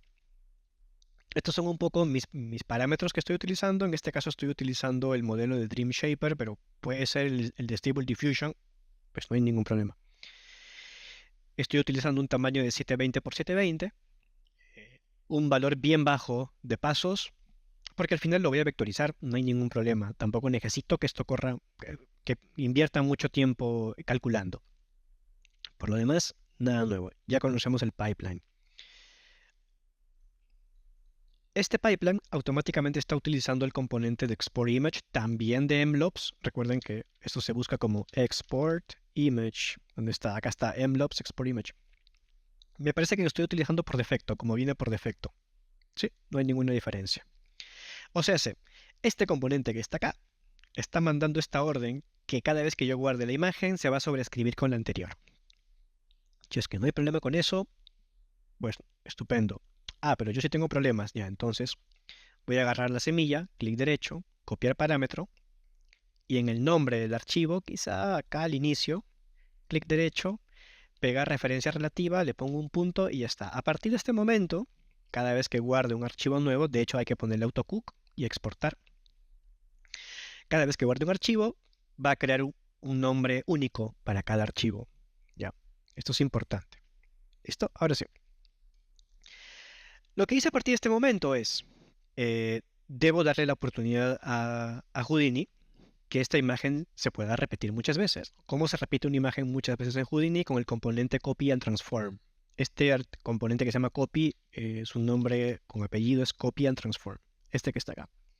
Y lo vamos a hacer de la siguiente manera. Hay un valor que va a estar determinado. Hay una variable en este componente que está determinado por un valor ya existente, que vendría a ser su desplazamiento, en este caso en X y después en Z, ¿no? Para que se mueva hacia arriba, o sea, para que se mueva al costado superior.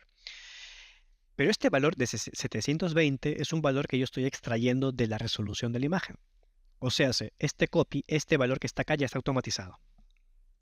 Lo que hice fue, agarré el width, clic derecho, copiar parámetro, y aquí en copy, paste relative reference. Y este número, total number 3 que dice, está automatizado probablemente con algún otro control donde lo tengo. Debe estar automatizado afuera. Ahora lo voy a pasar a mostrar. Este me dice cuántas veces se repite. Este paso lo estoy repitiendo 2 veces porque lo quiero copiar a la derecha y arriba, claro está. Básicamente porque estoy buscando un patrón cuadrado. Ahí está. Está súper bacán. Listo. Lo estoy transformando básicamente para ponerlo en vertical porque voy a trabajar con unos objetos verticales. Pero lo importante de todo esto, más allá de rotarlo en vertical o en horizontal, es que esta pieza que está aquí, le estoy haciendo un match size, pero a diferencia del proceso de match size anterior que utilizamos, estoy dándole un check a este apartado que se llama Scale to Fit. ¿Por qué esto es importante? Porque yo tengo que trabajar con una imagen que va del 0 al 1. Básicamente porque ahora voy a empezar a trabajar con mapas V. Y si están familiarizados con el mapeado V, recuerden que el entorno del mapa V se cuenta de 0 a 1, ¿no? Es casi como un espacio de trabajo que está normalizado, ¿no? Va de 0 a 1. Entonces, mi imagen con la que voy a trabajar tiene que ir del 0 al 1. Por eso le hago este scale to fit. Cosa que si yo en algún momento quiero cambiar la cantidad el tamaño de mi pieza, o sea, que se repita más o se repita menos, siempre se termina escalando de 0 a 1. Después aquí estoy eliminando atributos innecesarios, básicamente texturas, para que solamente me queden colores. Y aquí estoy suavizando ligeramente el color. O sea, si me voy al paso anterior, está ligeramente más borroso que el anterior. Básicamente para que no se vean los escalonados del pixelado, ¿no?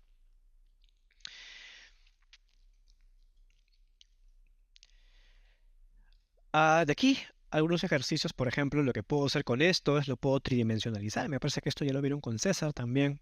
Pues aquí en el Attribute Bob lo que estoy haciendo es estoy desplazándolo con un ruido, pero ese ruido lo estoy multiplicando con el color. Recuerda que el color va de 0 a 1, entonces de alguna manera es un multiplicador. Entonces con esto me aseguro que las partes blancas se extruyan más que las negras. No es, esto ya lo vieron, ya lo vimos con César. Pero interesante este paso es de que me queda de todos modos estos sectores medio cochinos, ¿no? Medio dentados. Con el Delta Mush lo limpio un poco. Ya está. Ahora sí. Esto es casi un ejercicio de limpieza, de suavizado en el modelo. Este componente de color no lo necesito, no lo vayan a activar, pero sí las normales. Ya está. Con esto hecho, con esto resuelto, lo que tengo ahora es el patrón. Aquí tengo mi patrón que lo puedo repetir más o menos veces. Me voy aquí al out. Voy a, voy a salir con U. Y ahora lo que puedo hacer aquí afuera es decirle, ¿sabes qué? Quiero menos repeticiones. Las piezas se van a repetir menos veces, pero el encuadre no va a ser más grande, va a ir de 0 a 1, que es justo lo que necesito. Como yo voy a hacer una proyección en base al mapa V, necesito que mi patrón siempre esté inscrito de un 0 al 1. De ahí que por más que yo vaya cambiando aquí mis subdivisiones, siempre están inscritos en un 0 a 1. Esto es clave para este ejercicio. Vamos a dejarlo en un 2.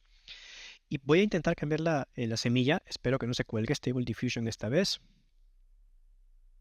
Listo, está funcionando perfecto. Ya está. Este es un poco el objetivo con MLOps, ¿no? Ejecutar todo esto en tiempo real. Listo, está funcionando. Entonces voy a apagar patrones y me voy al siguiente ejercicio. Vamos a base. Está cargando, debía apagar toda la pieza interna, pero que ejecute. Lo que voy a hacer a continuación es desarrollar la volumetría donde necesito. Voy a apagar todo esto. Lo que voy a hacer a continuación es desarrollar una volumetría donde necesito proyectar este patrón que he dibujado, que como es simple, en teoría debería encajarse, pero no siempre termina encajándose de un lado por el otro, ¿no? Esto depende mucho del mapa V de la geometría. En algún momento el ejercicio se hizo con una cara, pero el objetivo es hacerlo con un edificio. Así que he hecho un cubo, dividido 5 por 10 por 5, lo transformé en Y para que sea vertical.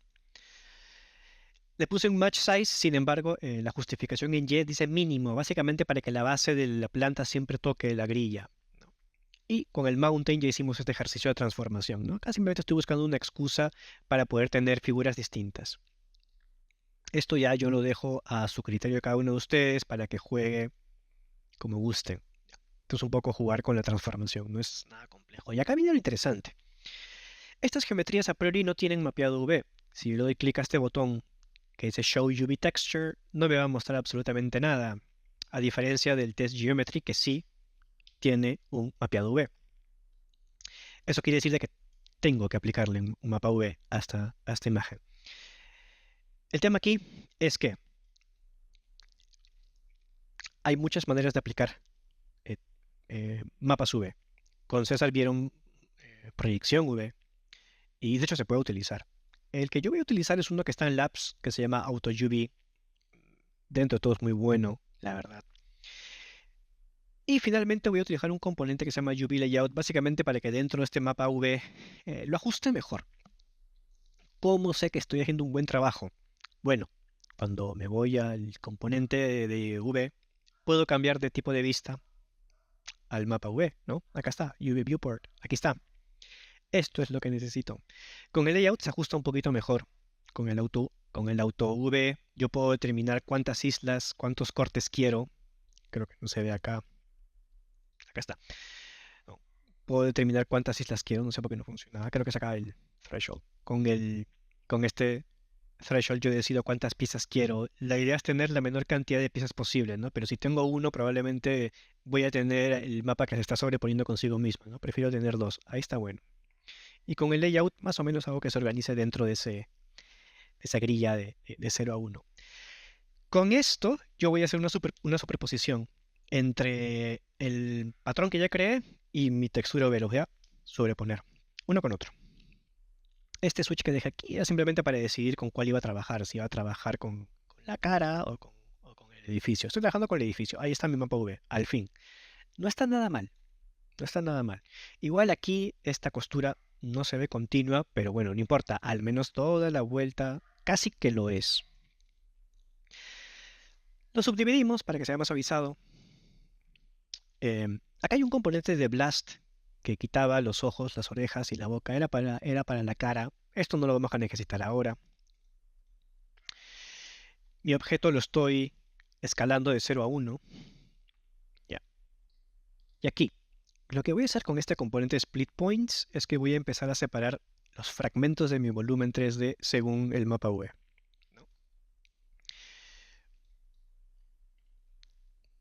Y con este script lo que estoy diciendo, digamos, la misma, los valores de la posición son iguales que el V. Entonces, si mi mapa V ya tenía información de 0 a 1, el posición que estaba cerrado se va a abrir.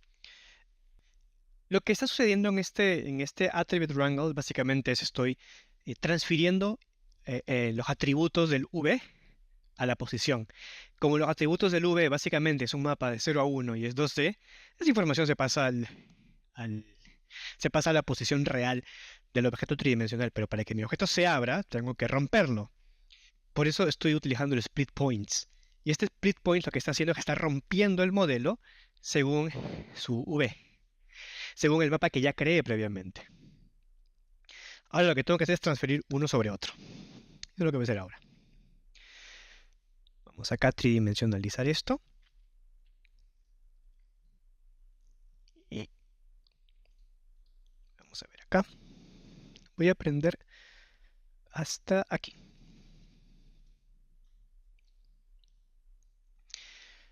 Y explico qué es lo que está pasando acá. Recuerden que hasta este momento, toda la información que yo he estado generando,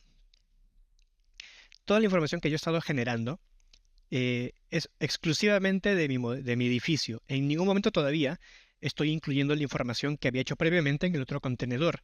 Entonces lo que yo tengo que hacer aquí, en este punto, es como ya voy a superponer un modelo con otro, tengo que importar la información que ya tenía en el otro contenedor.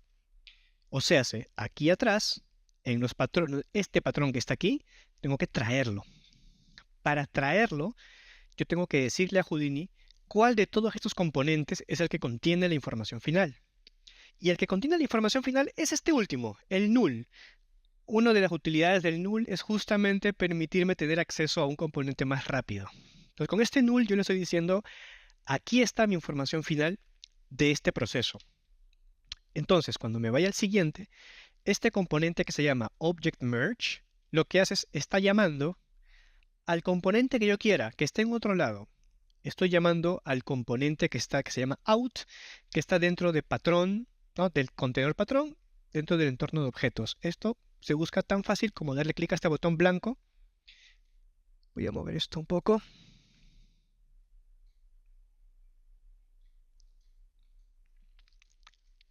Tan fácil como buscar aquí el nombre del contenedor que se llama patrón.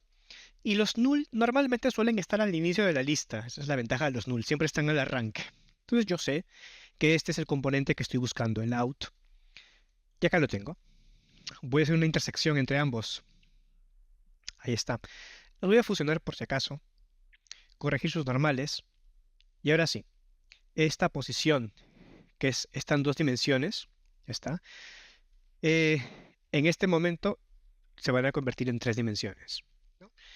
Esto se hace con este componente que se llama interpolación de tributos, pero para que esto suceda tengo que crear dos variables.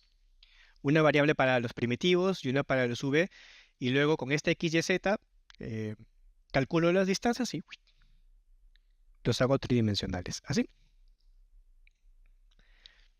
Ya está. Lo único que me queda aquí es limpiar las normales. No me queda mucho tiempo. Limpiar las normales. El tema con este es que cuando yo hago esta especie de envelope, por cierto, se proyecta un objeto con el otro, ¿no? Esto se hace con este componente que se llama XYZDist. Es casi como que lo empuja, ¿no? Lo proyecta. El tema con eso es de que si yo en algún momento tenía objetos tridimensionales, al momento de proyectarlo se va a volver a convertir en un 2D, en un plano. La ventaja es de que ahora este plano ya, digamos, está envolviendo al objeto tridimensional, que es justo lo que necesitaba.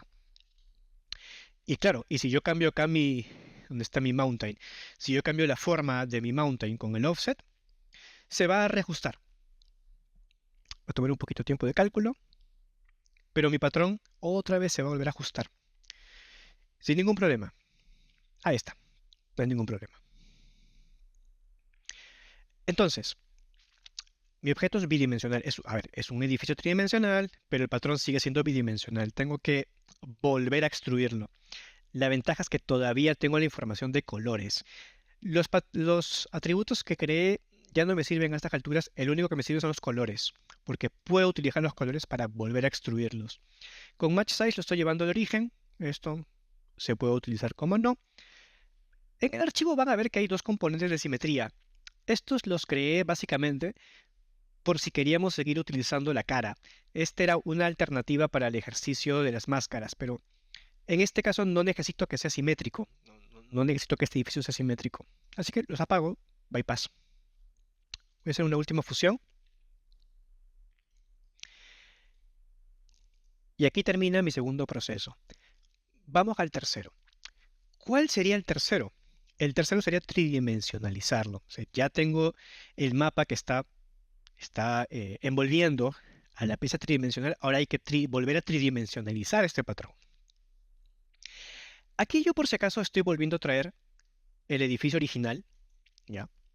Básicamente porque el edificio, y como voy a crear una piel al edificio, necesito la piel original y necesito la piel sin transformar, ¿no? Necesito los dos. Aquí se ha transformado, me parece, de una manera que no debería. Ahora sí. Deberían estar ambos orientados a la misma dirección. Me parecía que estaban rotados. Es porque tenía un componente de transformación apagado. Que termina de cargar y ya está. Ahora sí. Están bien orientados. Perfecto. Claro, y uno es un poco más pequeño que el otro, básicamente porque esta pieza representa el edificio original y el patrón que envuelve a la piel es la piel externa, entonces debería ser un poco más grande. Con estos dos null que estoy dejando son a propósito, porque en el siguiente paso, en el paso de volumetrización, los voy a volver a requerir. Entonces me voy atrás, apago esto. Ahora sí voy a poner en manual y voy a entrar a volumen. Vamos a apagar todo esto. Listo, ahora sí. Automático, listo. Y estoy arrancando con un Object Merge. Esto quiere decir de que lo primero que voy a hacer es traer el último componente del paso anterior. En este caso estoy trayendo el objeto, digamos el edificio, con la piel, digamos, plana. Esta fusión es un por si acaso, nada más. Ahora vamos a subdividirlo. Vamos a ver, creo que ni siquiera es necesario. Voy a apagar el fuse y luego regreso al fuse si es que es necesario.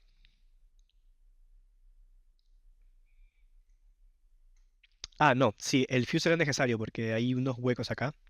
Tengo que eliminar estos huecos, así que sí, de todos modos requiero el fuse. Ya está.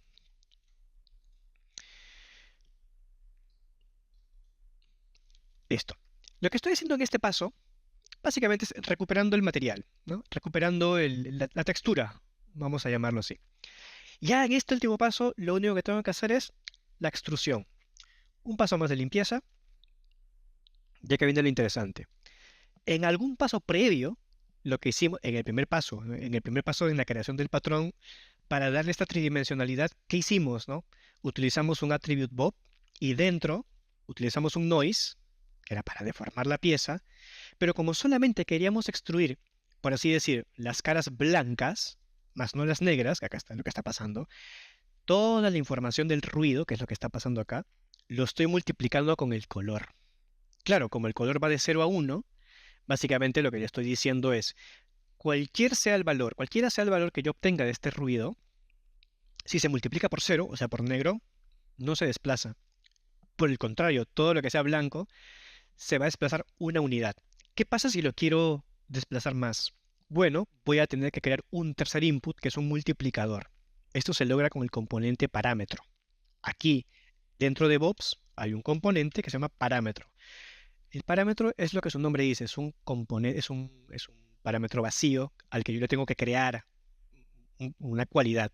En este caso es un float que va de 0 a 1, pero yo le puedo poner más. Es un multiplicador. De ahí que esto se desplaza, no hay problema, esta información se va a la posición. O sea, lo que estoy alterando es el atributo de posición, por eso se desplaza, por eso se extruye, vamos a llamarlo así, ¿no? Pero es más un desplazamiento.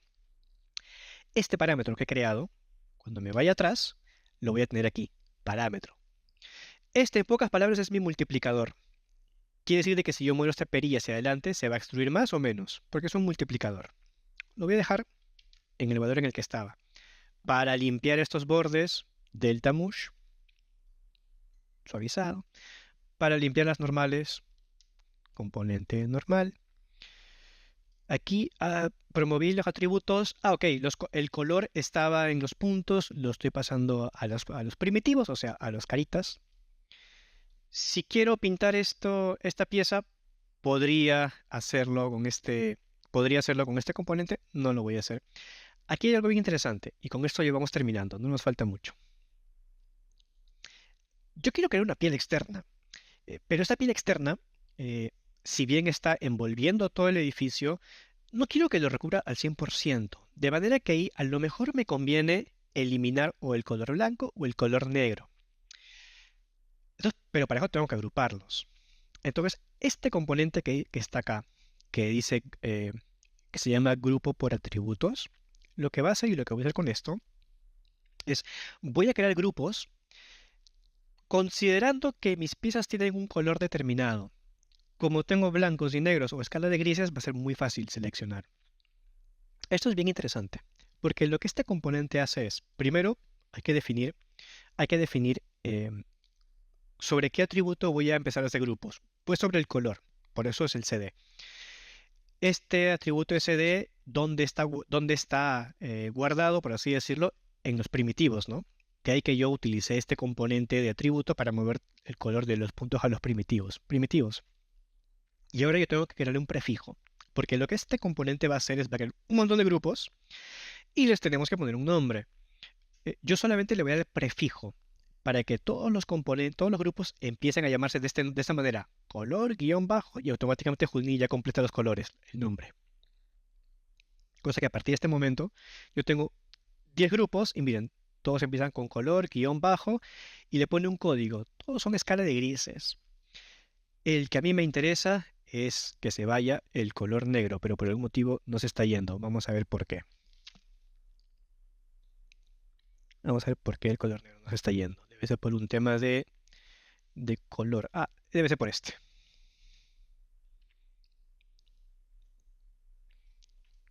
Este componente que está acá debería aumentar mi contraste. Ahora voy a ver por qué no lo está haciendo, ¿eh?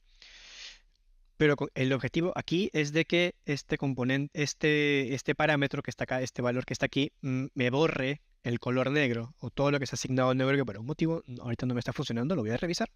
Bien. Para que al final solamente me quede la piel blanca. Ahora voy a ver por qué no me está funcionando esto. Porque después de este proceso, acá hay un par de procesos de limpieza de bordes que evidentemente si no elimino la piel negra no va a funcionar. Así que vamos a ver rápidamente por qué no está eliminando el color negro. Vamos a ver, vamos a eliminar el 0. O sea, vamos a ver si paso al 0,1. Vamos a intentar borrar el más parecido. Borro algo. Ya ha borrado un poco, pero necesito más, ¿no? Vamos a borrar también este. Ahí está. Parece que no hay negro. Listo. Entonces, digamos, he borrado los más cercanos, ¿no? ¿Cómo los identifiqué? Bueno, claro, porque aquí estaba leyendo el nombre de los grupos, ¿no? No hay color 00, hay color 01, 02. Entonces, bueno, asumo que estos son los más cercanos al negro, que debería ser 00. Pero bueno, entonces con el Blast lo selecciono manualmente con este triángulo, con este botoncito para buscar. Imagino que los dos primeros son los más cercanos al negro, así que los borro. Esto quiere decir que probablemente en una futura iteración debería echarle un ojito al Blast, ¿no? Esto lo voy a pintar de otro color, básicamente para volver a revisarlo. Una subdivisión más, para que se suavice un poco. Nada de otro mundo. Y ahora sí, me parece que estos componentes ya lo vieron con César. El Group Attribute Boundary lo que hace es busca todos los bordes que deja un plano y los bordes que son líneas, los agrupa. ¿Por qué? Porque todos estos bordes, al momento yo de haber eliminado colores así, digamos, vamos a llamarlo así repentinamente, todos los bordes que se eliminan uno con otro, pues limpias no están, ¿no? Quedan dentadas producto de la topología. Pues para limpiarlas, los agrupo y luego los suavizo con este componente que se llama Edge Smooth. Recuerden que este componente se llama Group from Boundary, o sea, crea un grupo. De ahí que yo le ponga el nombre, yo le puse Border. Quiere decir que el siguiente componente que va a suavizar un borde debe tener exactamente el mismo nombre.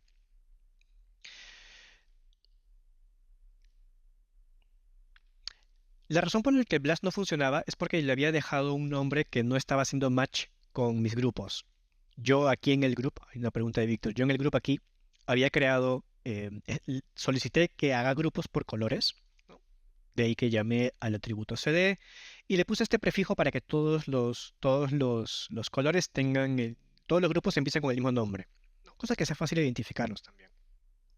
Yo en este grupo original yo había dejado este nombre, pero cuando hice el análisis acá, cuando hice mi análisis de grupos, no hay ningún grupo que se llama color-cero. Siempre es 0-1, 0-2, entonces el nombre no estaba. Entonces, simplemente aquí es buscar el nombre correcto. Entonces, eso lo borro. Y aquí en el Blast busco el nombre. En este caso era el 01 y el 02, si no me equivoco. Podría continuar, ¿eh? Por cierto, pero esto probablemente me va a matar colores del borde que creo que no es necesario. Listo. Entonces, de ahí que sí pareciera que y todo da a entender que en cada iteración probablemente deba echarle una segunda mirada al Blast. ¿Ok? Es muy probable. Regreso al Group Attribute from Boundary. Tengo todos los bordes seleccionados, que cargue un poquito. Y ahora los voy a suavizar con el Edge Smooth. El único requisito para que Edge Smooth funcione bien es que el componente anterior, que era el componente que me crea los grupos, tenga el nombre de grupo que coincida con el smooth. De lo contrario, este componente no va a funcionar. O sea, si en el group from attribute yo llamé a este grupo border, aquí ustedes pueden poner el nombre que quieran. En el siguiente componente, en Edge Smooth, yo tengo que decirle, vas a trabajar en este grupo, en border. Filter Quality lo que hace es, a mayor el número, más se va a aparecer la curva al trazo original. Evidentemente yo no quiero eso, yo quiero que sea lo más limpio posible. Pongo 1. 1 o 2 puede ser. Si voy, por ejemplo, al número 2, debo utilizar un strength mayor.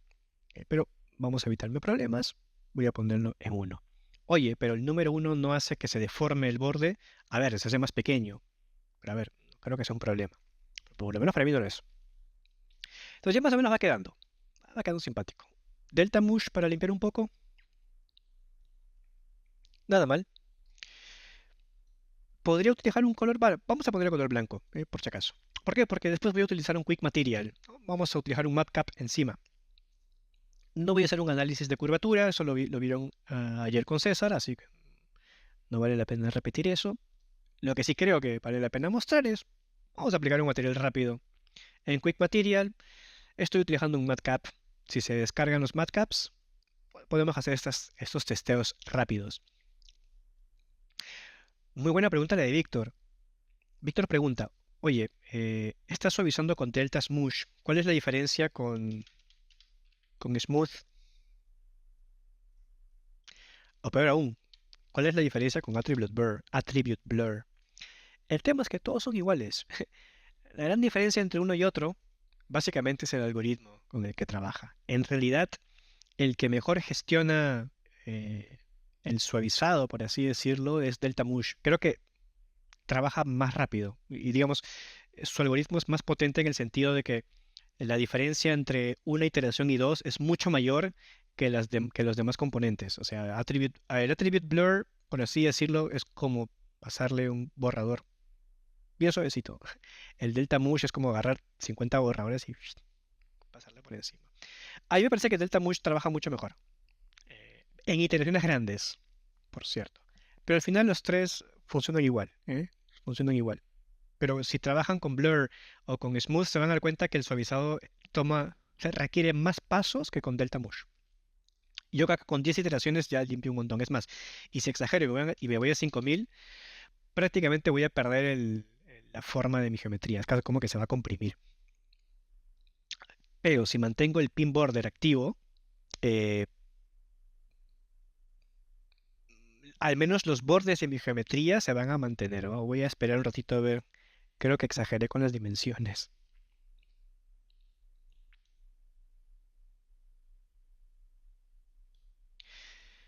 En, en todo caso, me parece, Delta Mush me parece mucho más potente. Ahí está. Prácticamente se comprimió. Se comprimió.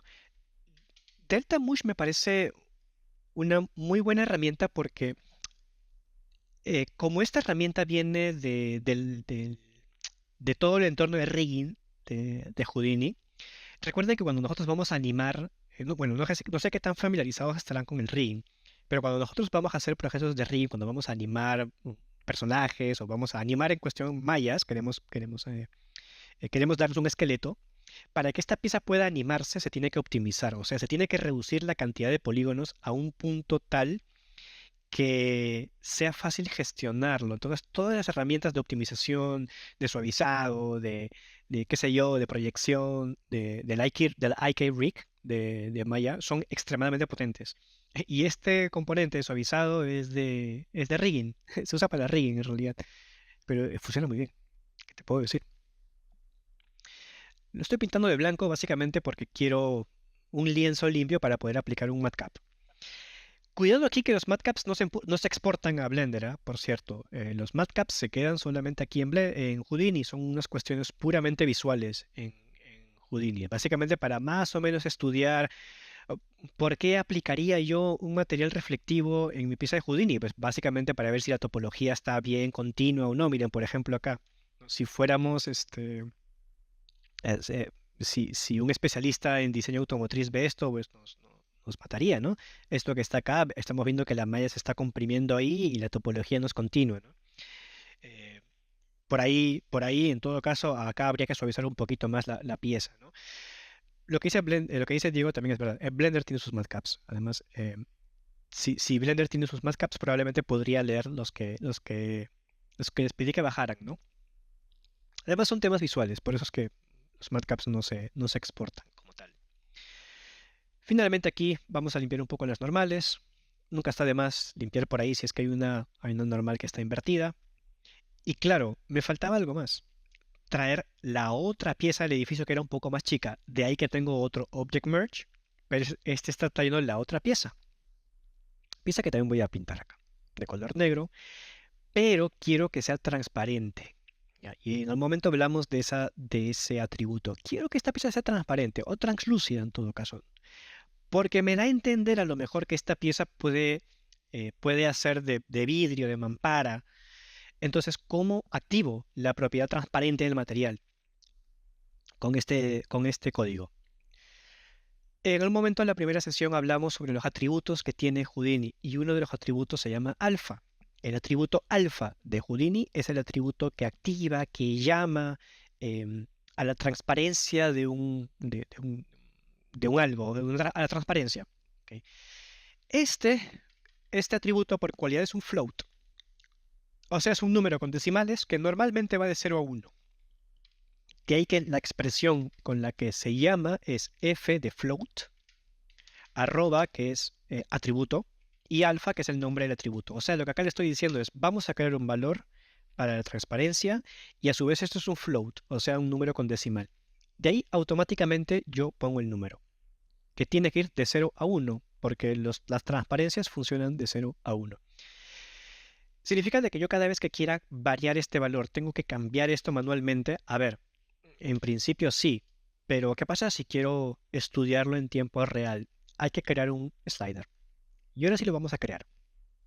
¿Cómo se crea un slider en Houdini? Un slider que vaya del 0 al 1, para que yo lo pueda graduar. De la siguiente manera. Los sliders en Houdini se les conoce como channels, canales. De ahí que lo primero que voy a poner es CH de canal. Evidentemente Houdini me va a sugerir un montón de cosas, ¿ya? Pero olvídense. Igual, el que estamos buscando es este, CHF. Ya, pero vamos por partes. CH es de channel. Luego, este CH lo que le dice a Houdini es vamos a crear un canal. Ahora hay que decirle a Houdini cuáles son las características de este canal. ¿Con qué tipo de información vamos a lidiar en este canal? Bueno, me queda claro al inicio de la expresión F. O sea, es un channel float. Este canal va a ser un float. Luego, abrimos y cerramos paréntesis. ¿Por qué? Porque lo que acabamos de ver es una expresión. Las expresiones tienen parámetros, o sea, los componentes tienen parámetros. Los parámetros se ponen dentro de paréntesis. Esto es un poco bien simple. Comillas y ponemos el nombre que querramos. En este caso vamos a llamarle alfa. Recuerden que como estamos trabajando en Vex y Vex tiene una estructura muy una gramática muy parecida a C#, punto y coma.